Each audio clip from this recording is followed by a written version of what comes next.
امیر المومنین خلیفۃ المسلمین خلیفہ چہارم جانشین رسول زوج بطول حضرت علی بن ابی طالب کرم اللہ وجہہ الکریم، آپ کا مبارک نام ابو الحسن، کنیت ابو الحسن، لقب ابو تراب، نام علی، باپ کا نام عمران جن کا لقب ابی طالب۔ آپ حضور اقدس صلی اللہ علیہ وسلم کے چچا ابو طالب کے فرزند تھے۔ عام الفیل یعنی ہاتھیوں کے سال کے 30 برس بعد، جس وقت حضور صلی اللہ علیہ وسلم کی عمر مبارک 30 برس کی تھی، پیدا ہوئی۔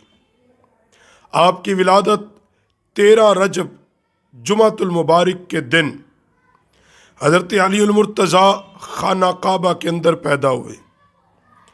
آپ کی والدہ ماجدہ کا نام فاطمہ بنت اسد، اور آپ نے بچپن ہی سے اسلام قبول فرما لیا اور نبی کریم صلی اللہ علیہ وسلم کی زیر تربیت ہر وقت دین اسلام اور حضور صلی اللہ علیہ وسلم کی امداد و نصرت میں لگے رہتے۔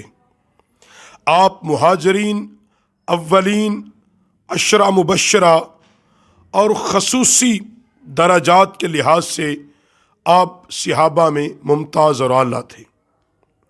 جنگ بدر، جنگ احد، خندق، حنین، تمام لڑائیوں میں بے پناہ شجاعت سے لڑے اور کفار کے بڑے بڑے نامور سورماؤں کو اپنی مقدس تلوار ذوالفقار سے قتل کیا۔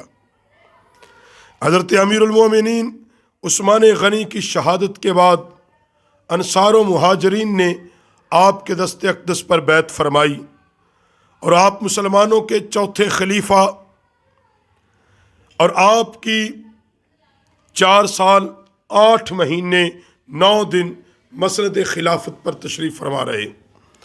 17 رمضان المبارک سن 40 ہجری کو عبد الرحمن بن ملجم مرادی خارجی مردود نے نماز فجر کو جاتے ہوئے آپ کی مقدس پیشانی اور نورانی چہرے پر ایسی تلوار ماری، شدید زخمی ہو گئے۔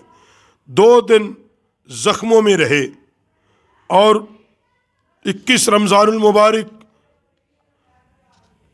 شب جمعہ باز نے لکھا ہے، اور 21 رمضان المبارک کو آپ نے شہادت پائی، اور آپ کے بڑے بیٹے حضرت امام حسن مجتبیٰ نے آپ کی نماز جنازہ پڑھائی، اور آپ کو عراق کے اندر نجف اشرف میں آپ کو دفن کیا گیا۔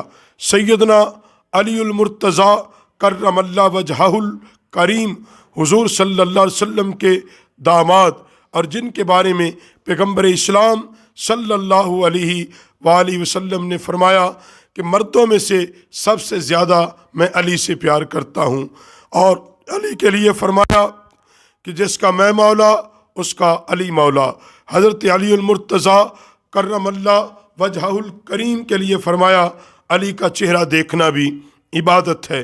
اس لیے آپ جانشین رسول بھی بنے اور مسلمانوں کے چوتھے خلیفہ منتخب ہوئے، اور آپ نبی کریم صلی اللہ علیہ وسلم کی پیاری لخت جگر سیدہ خاتون جنت سیدہ فاطمہ الزہرا سے آپ کی شادی ہوئی۔